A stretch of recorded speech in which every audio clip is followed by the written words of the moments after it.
tapi Gusti Allah ngayakeun setahun sekali puasa teh sambarangan.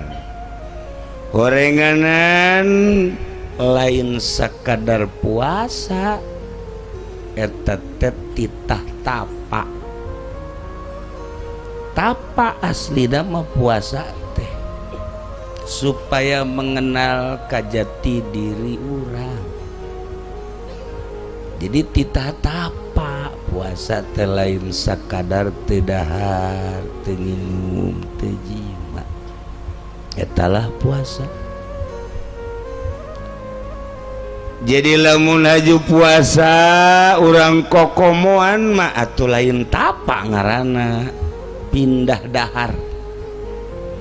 Nu tadina dahar teh beurang dipindahkeun ka peuting, bahkan nu tadina 2 kali jadi 4 kali. Eta puasa urang tah. Lain puasa atawa nu kos kitu mah aslina puasa batap.